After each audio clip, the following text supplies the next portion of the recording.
sampalok. This is tamarind.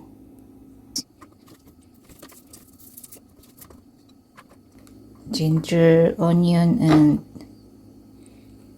garlic muna bago ang fish.